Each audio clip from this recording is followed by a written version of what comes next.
Now, offering education services is a business.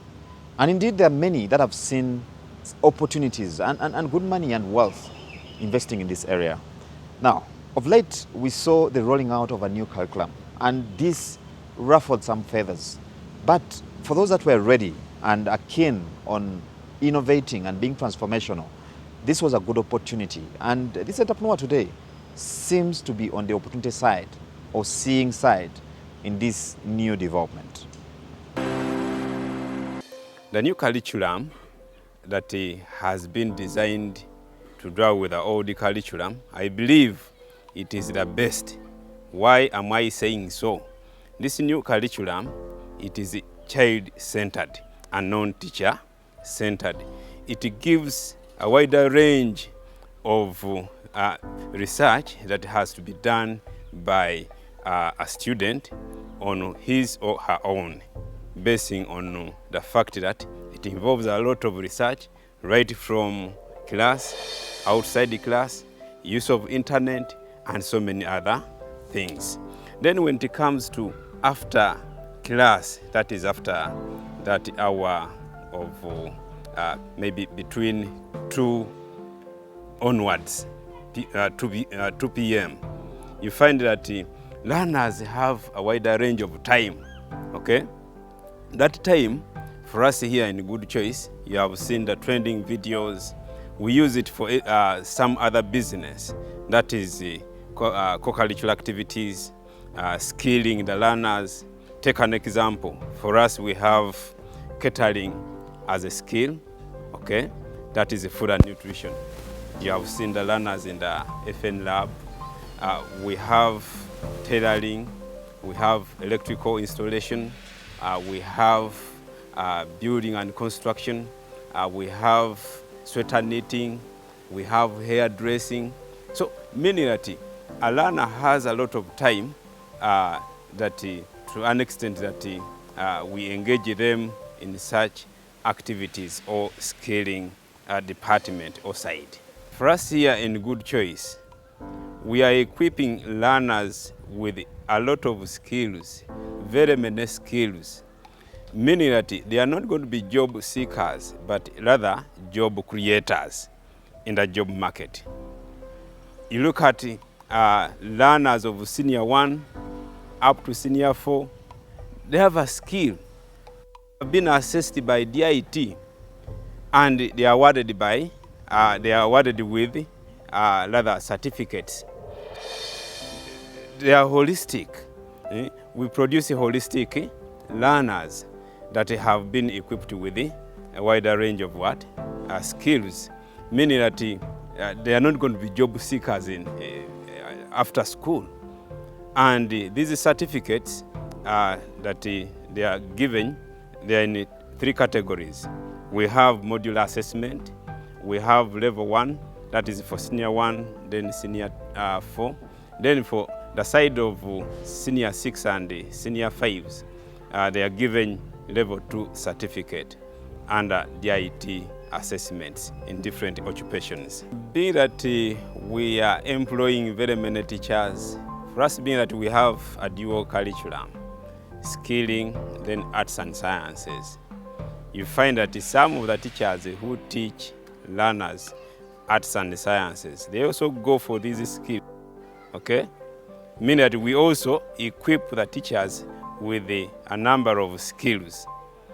Just of recent, last year, I had a teacher, is a teacher of technical drawing, but he went ahead and sat for DIT exams, and he was awarded with a certificate in building and construction. That is a value addition on top of teaching technical drawing as a subject, then as a skill. Yes. So my advice to all the teachers, they should get involved in these skills. Leave alone teaching history as a subject, leave alone teaching English as a subject, geography. They should get involved in these skills. Now, there's been some interesting debate in Uganda about the real estate sector and other forms of investment. And the discussion, okay, let's go again. Because it is the way to go in this Uganda without jobs. Yeah, it's my little advice that I can give to our teachers. The other issue that I would like to talk about is changing the mindset of our teachers. Do away with the classroom teaching. Go back to what you must do after school. That is, you are done with the lessons, you are done with your chemistry, biology, history, English. What do you do after school? Okay? To fit in the Uganda without jobs. Take an example. I myself, I am a teacher. I heard these teachers here at Good Choice, but I have a workshop somewhere. I do welding, meaning that is a value addition. You can as well acquire money, you can earn money in different fields without this education of ours or education system that we have here in Uganda. You can have a farm rearing chicken. You have seen our learners in class. Some of them are getting involved in building and construction. What do you do as a teacher after teaching? It's my little advice to the teachers. Thank you. Now, besides capital and the other factors of production, the primary ones that we know, your mental health, the state of your mental health can determine the success or failure of your business. We find out how. The mental health level of an individual will largely impact on how innovative they are, how they are able to actually be motivated to carry out their daily tasks and also function on a daily. So oftentimes we notice that if an individual is not mentally well, you'll find that they will lack motivation, their resilience levels will be low, they'll not be able to innovate around the different challenges they'll be having, which are key aspects that are actually very vital when one is running a business. So you will find that if someone's resilience levels are down, they are not able to cope through the daily stresses of life, then at the end of the day, this will largely impact on how able or their ability to be able to successfully run a business. But if someone is mentally well, if they are able to think positively, if they are able to feel very well and they are emotionally in a good place, they are happy, they are motivated, they have self-efficacy, they have self-esteem, then they will be able to be more productive. They will be able to innovate around the many challenges in business.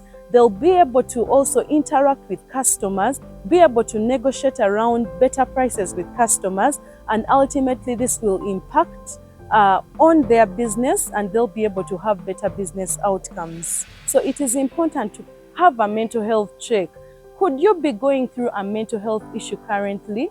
Are you depressed? Are you anxious? It is important to mind your mental health because you cannot give what you do not have. Some of the mental health red lights can come out in terms of feeling low, feeling sad, losing motivation to do the things that you love to do, having or difficulty sleeping, having difficulty moving, or maybe even making relationships. Sometimes these emotional problems might translate into physical symptoms, having stomach pains, having headaches, not being able to work, not being able to interact very well with people at work and the people you love. All those are red lights that would indicate that you might be having a mental health problem. It is time to check. It is time to seek out for support. And I can tell you that it is okay not to be okay, because mental health is part of life and no one is exempted from mental health. In the tech segment, we again still explore the new innovations and trends that are defining business.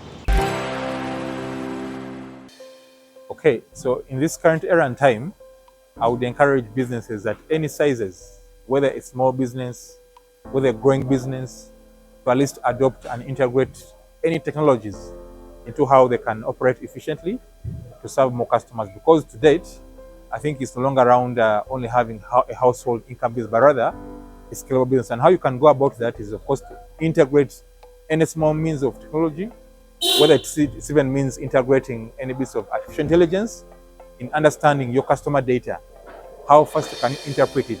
I think for me, it's really worth to go to. And also how you also make informed marketing campaigns for your customers. All this for me calls for rather a scale of digital technologies which can inform you about more customer behavior, or to make the right decisions on how to target them well, or to even serve them better. And in this case, you look at a chain of many tools, whether it is a marketing digital tool to put up the right content, your community, whether it's an AI chatbot agent, which can help you serve your customers. Even overnight, you may be asleep, but rather, how can this automate customer conversations, which you can now follow through the following day? Among others, I think could be even financial record keeping.